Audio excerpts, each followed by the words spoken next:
Bismillahirrahmanirrahim. Assalamualaikum warahmatullahi wabarakatuh. Salam sejahtera untuk kita semua. Yang saya hormati Ibu Prita Eka Sari sebagai Koordinator SDM dan Riset LL Dikti Wilayah 3. Kemudian Ibu Ketua Yayasan, Ibu Pratiwi. Yang saya hormati Rektor Universitas Permadina, Prof. Didi Rahabini. Ini profesor ini senior saya. Sebenarnya saya tidak diagendakan untuk datang ke sini, tapi karena sekalipun kita menteri, ada senior kita tertindas dari perintah senior. Saya tadi harus hadiri acara di Monas, kesaktian hari lainnya Pancasila. Presiden masih ada. Saya tinggalkan presiden di mobil dan saya ganti baju di mobil. Itu luar biasanya kalau punya senior yang mempunyai kekuasaan penuh dan bertindak sewenang-wenang. Jadi hari libur pun disuruh paksa datang, kira-kira begitu. Seluruh sivitas akademika Universitas Paramadina yang saya hormati, teman-teman wisudawan-wisudawati yang berbahagia, saya ucapkan selamat kepada teman-teman semua. Saya katakan kepada teman-teman semua, karena bagi saya usia bukan menjadi suatu hambatan besar dalam menempuh pendidikan. Karena saya sekarang pun masih sekolah, ambil S3 di UI. Bapak Ibu orang tua dan keluarga yang saya hormati. Yang pertama, saya ingin mengatakan begini, Prof. Didi, mohon maaf Prof. Didi, saya tidak berbicara terlalu banyak teori, karena kalau teori pasti Profesor Doktor sudah banyak memahami teori.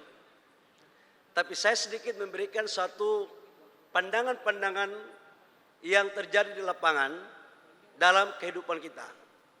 Yang sudah bekerja, lulusan yang sudah bekerja, saya ucapkan selamat untuk meningkatkan kualitas diri dalam menunjang profesi saudara-saudara sekalian. Tapi kalau yang belum bekerja, dari lubuk hati yang paling dalam saya mohon maaf, tapi saya harus jujur mengatakan selamat datang para pengangguran intelektual baru di Negara Kesatuan Republik Indonesia. Kenapa harus saya sampaikan begini? Saya ingat betul waktu saya kuliah, pulang orang tua datang nangis bahagia. Saya pun terharu waktu itu. Begitu selesai kuliah, nggak tahu mau kerja apa. Dan saya bilang, memang baru kita merasakan kehidupan yang nyata. Oleh karena itu Bapak Ibu semua, saya diperintahkan oleh Pak Didi untuk menjelaskan tentang konsep transformasi ekonomi ke depan yang dikaitkan dengan hilirisasi dalam menuju Indonesia menjadi negara maju. Ini materinya berat. Tapi sebagai junior Pak Didi, saya nggak ngerti karena kampus ini didirikan oleh Bang Nurkolis Majid. Bang Nurkolis itu dulu waktu saya training HMI, basic training saya di Papua, intermediate dan advance itu di Jakarta. Jadi Pak Cak Nur itu yang kasih materi. Jadi sekalipun saya bukan dari Pramadina, insya Allah saya tidak malu-maluin lah kualitas muridnya Cak Nur gitu. Teman-teman, saya ingin menjelaskan sedikit tentang bagaimana kondisi ekonomi global dikaitkan dengan ekonomi nasional. Hampir semua kita tahu bahwa 2016-2017 itu terjadi perang dagang antara Indonesia dan China. Belum selesai Indonesia-China, perangnya belum berakhir, gontok-gontokan dengan membangun blok ekonomi global, datang lagi satu penyakit yang tidak pernah dimimpikan oleh semua dunia, yang namanya pandemi COVID. Pandemi COVID melahirkan dua persoalan besar. Persoalan kesehatan dan persoalan ekonomi yang mengarah kepada persoalan sosial. Belum selesai pandemi, muncul lagi yang namanya perang Ukraina dan Rusia. Dan ini hampir semua negara kena, termasuk Indonesia. Krisis pangan, krisis energi, kelonjakan harga, ini adalah dampak dari perang antara Ukraina dan Rusia. Yang kita takuti sekarang adalah jangan sampai ada terjadi ketegangan politik antara China dan Taiwan. Kalau ini terjadi, Bapak Ibu semua, saya tidak bisa membayangkan apa yang akan terjadi tentang pertumbuhan ekonomi global. Dampaknya apa? Ekonomi global tidak menentu. Saya agak berbeda dengan Prof. Didik dan Pak JK yang mengatakan jangan takut-takuti rakyat dalam konteks ekonomi. Tapi saya harus jujur mengatakan bahwa problem ekonomi global penting untuk pemerintah menyampaikan apa adanya. Tetapi Indonesia, teman-teman semua, ekonomi kita sekalipun global yang tidak menentu, Indonesia mempunyai secercah harapan untuk ekonominya ke depan yang lebih baik. Bagaimana kemudian? Di 2022 pertumbuhan kita tumbuh 5,31%. Ini salah satu pertumbuhan ekonomi terbaik dibandingkan dengan negara-negara G20. Jadi sekalipun teman-teman mengatakan bahwa kita pertumbuhannya nggak bagus-bagus banget, ya ada benarnya juga, tapi kita jangan kufur nikmat juga. Ini pertumbuhan ekonomi dan inflasi kita salah satu terbaik di G20, di bawah 6%. Bagaimana investasi? Pak Didik, saya laporan, investasi kita di tahun 2021 target pemerintah itu 900 triliun. Itu Covid-nya minta ampun. Dan kita bisa merealisasikan 901 triliun. 2022 Pak Jokowi naikkan 1.200 triliun. Tetapi kita mampu menyelesaikan 1.207 triliun, mencapai target, bahkan melampaui target.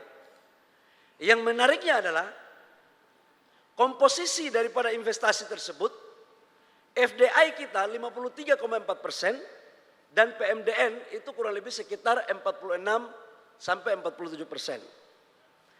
Pikiran Pak Nurkolis Majid dulu, Bang Didi, waktu dia mentraining saya di LK2 di Depok, dia mengatakan begini, esensi kita dalam berbangsa dan bernegara tidak hanya cukup untuk pertumbuhan itu dilakukan oleh satu wilayah, tetapi harus dirasakan oleh semua wilayah. Seiring pemikiran Cak Nur itu, kemudian yang dijadikan sebagai referensi oleh Pak Jokowi, memerintahkan kepada saya untuk mengurus investasi tidak boleh mengurus Jawa sentris, tapi mengurus investasi harus Indonesia sentris dari Aceh sampai Papua. Dan apa yang terjadi? Sejak Indonesia merdeka sampai dengan 2020 pada kuartal ketiga, investasi di Pulau Jawa selalu yang paling besar. Karena mungkin saya orang Papua, saya katakan Indonesia ini bukan hanya Jawa. Indonesia ini ada Sumatera, ada Kalimantan, ada Sulawesi, ada Maluku, dan ada Papua. Maka sejak pada tahun 2020, saya merumuskan kebijakan untuk melakukan penerobosan agar investasi harus lebih besar di pulau-pulau lain di selain Pulau Jawa. Maka alhamdulillah sejak 2020 kuartal 3 sampai dengan 2023 investasi di luar Pulau Jawa sudah lebih besar sebesar 53%. Bapak Ibu bayangkan, dulu Sulawesi, Maluku Utara cuman hanya jadi pelengkap di peta Indonesia. Tapi tahu nggak sekarang Sulawesi Tengah, Maluku Utara, itu adalah provinsi pertumbuhan ekonominya tertinggi di Indonesia. Maluku Utara itu 27%. Lapangan pekerjaan alhamdulillah sudah bagus semuanya. Nah, ini terkait dengan persoalan investasi. Kenapa kemudian kita dorong investasi di daerah? Agar teman-teman yang selesai kuliah itu tidak, yang belum dapat kerjaan, tidak hanya berpikir untuk menjadi PNS. Jumlah pengangguran di bangsa ini 7 juta yang existing. 2,9 juta angkatan kerja per tahun. Pasca Covid 6 juta pengangguran. Penerimaan PNS 1 tahun dengan TNI, Polri dan BUMN tidak lebih dari 1 juta. Jadi kita masih defisitnya banyak sekali.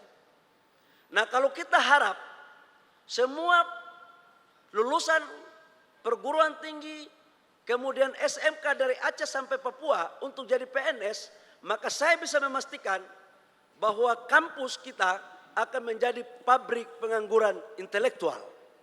Dan saya tidak ingin apalagi itu alumni HMI atau alumni Cipayung itu pasti mengurus mereka Pak Didi jauh lebih susah mengurus orang yang waras, repotnya minta ampun.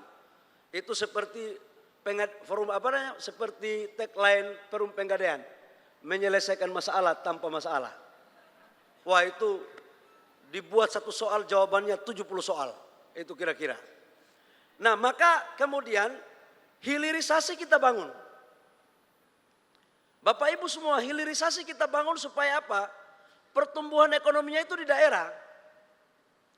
Tidak ada cara lain untuk menciptakan lapangan pekerjaan yang berkualitas di daerah tanpa hilirisasi.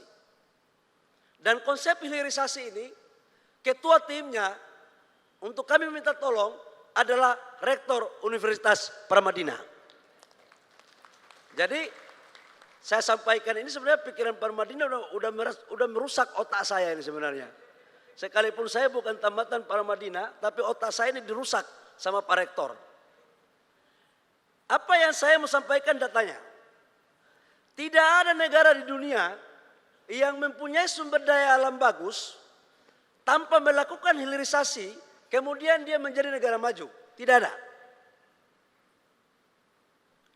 Tetapi teman-teman, untuk menuju kepada hilirisasi tantangannya luar biasa. Saya memberikan 1 contoh. Indonesia ketika menyetop ekspor ore nikel pada 2019, waktu itu saya baru jadi kepala BKPM 4 hari. Bukan kewenangan Kementerian Investasi untuk menyetop ekspor ore nikel. Waktu itu masih BKPM, masih kepala badan, belum menteri. Kita hitung nilai ekspor nikel kita pada tahun 2017-2018 itu 3,3 miliar US dollar. Defisit neraca perdagangan kita dengan China pada 2017 itu 18 billion US dollar.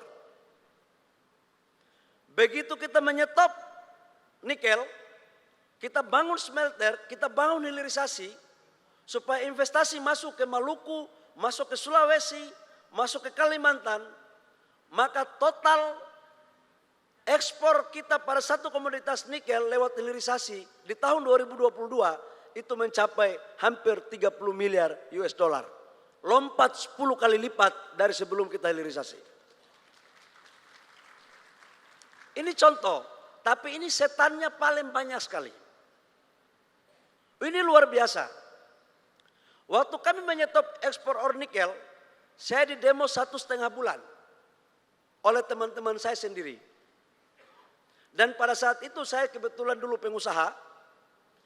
Di perusahaan kami waktu itu ada 300.000 ore nikel yang siap harus ekspor. Dengan profit kurang lebih sekitar $15 per ton. Berarti saya menghilangkan potensi kurang lebih sekitar 4,5 juta US dollar. Barangnya udah di lokasi. Tapi teman-teman, menurut saya kedaulatan bangsa, rasa nasionalisme dan kecintaan kita kepada negara adalah hal yang tidak bisa ditawar-tawar dalam bentuk apapun.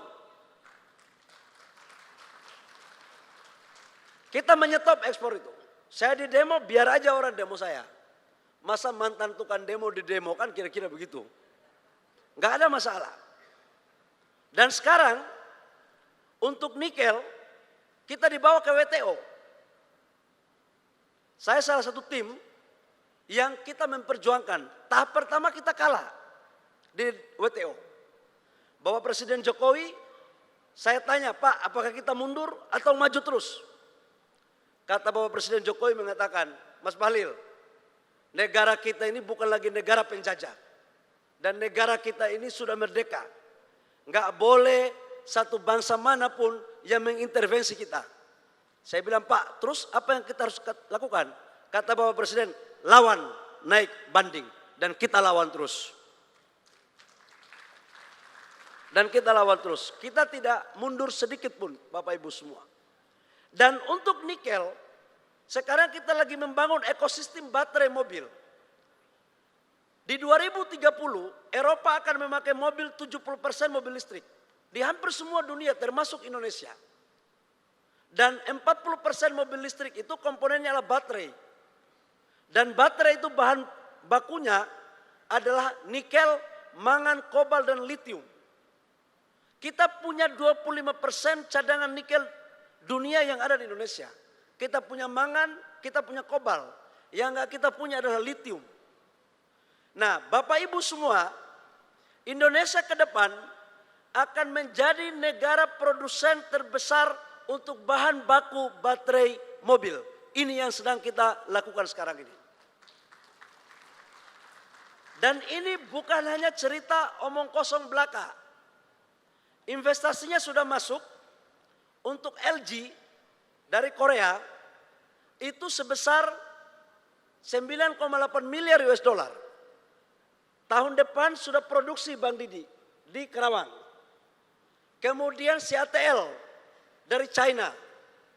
Kemudian VW BASF dari Jerman. Kemudian Ford dari Amerika. Mereka akan bangun dengan memakai green energy dan green industry. Terakhir, saya mau sampaikan tentang peta investasi kita dari mana saja. Bapak Ibu semua, sebagai gambaran, investasi yang masuk ke Indonesia, itu yang pertama itu adalah negara Singapura. Ada nggak slide-nya ya? Ini biar tidak mendapat hoax. Ini mau pilpres soalnya. Supaya tidak dapat informasinya yang hoax. Ini pertama itulah Singapura. Investasi yang masuk. Singapura ini kurang lebih sekitar 13 miliar US dollar.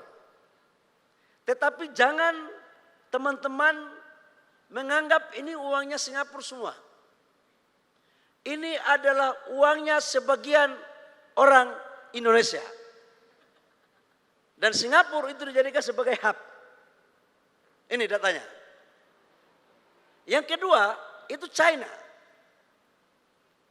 Yang ketiga Hong Kong. Tapi 2021 itu Hong Kong menggeser China. Yang berikut baru Korea, Jepang, Amerika. Ini data yang paling benar.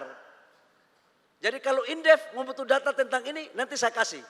Para Madinah butuh, nanti saya kasih juga untuk data ini. Karena jangan sampai ambil sumber data yang tidak jelas. Karena di negara kesatuan Republik Indonesia yang punya data ini, cuma Kementerian Investasi. Ini. Karena kita di Kementerian Investasi selalu bilang, hanya kepada Tuhan yang kita percaya manusia butuh data. Tapi jangan data salah-salah. Nah itu. Ini kira-kira gambaran tentang investasi, jadi sudah merata. Jadi tidak benar kalau pemerintah itu hanya mengurus satu negara tertentu. Enggak benar itu. Jadi ini yang real. Berikut saya mau sampaikan hasil kerja dari tim yang dipimpin oleh Prof. Didik, Pak Rektor. Untuk menuju Indonesia Emas 2045, 2040 kita harus mampu menciptakan investasi sebesar 545,3 miliar US dollar. Ini salah satu prasyarat Indonesia untuk menjadi negara maju. 545,3 miliar US dollar ini adalah hilirisasi dari semua sektor. Jadi tidak bisa hanya sektor nikel, mangan. Kemudian kita tahun ini menyetop ekspor boksit, koper, timah. Kita harus menyetop. Oil and gas kita pun harus kita membangun hilirisasi. Teman-teman semua, jangan pernah bermimpi dan jangan pernah merasa percaya kalau negara-negara maju itu pingin negara-negara berkembang untuk menjadi negara maju. Jangan pernah bermimpi. Dan ini negara-negara G7 paling tidak suka dengar kata-kata tentang hilirisasi dari negara-negara berkembang. Ini adalah materi Pak Prof yang disampaikan oleh Pak Presiden Jokowi di Jerman dan di Brussel kemarin. Ini tentang bagaimana prospek Indonesia ke depan. Ini akan memakai konsep yang green energy dan green industry. Kemudian kita akan merubah tata kelolanya dengan perizinan dan insentif yang baik. Inilah saya pikir teman-teman untuk bisa kita keluar dari negara berkembang menjadi negara maju dan penciptaan lapangan pekerjaan kita bisa tinggi, kemudian pajak kita bagus. Semoga dengan peta yang ada bagi teman-teman yang belum mendapatkan lapangan pekerjaan, saran saya jadi pengusaha. Saran saya. Kenapa saya katakan jadi pengusaha? Saya udah pernah jadi pengangguran. Saya udah pernah menjadi seorang politisi, sekalipun gak pernah bermimpi untuk duduk di Senayan. Saya udah pernah jadi pengusaha, dan hari ini saya jadi menteri. Kalau jadi PNS, untuk kalian mendapatkan eselon 2 di kabupaten, harus 20 tahun minimal kalian bekerja untuk pangkat memenuhi syarat. Gajinya kecil PNS itu. Apalagi laki-laki yang mukanya standar seperti saya, harus butuh pendapatan lebih untuk mengurangi kekurangan itu, gitu. Yang kedua, jadi politisi kalau belum mapan, hati-hati.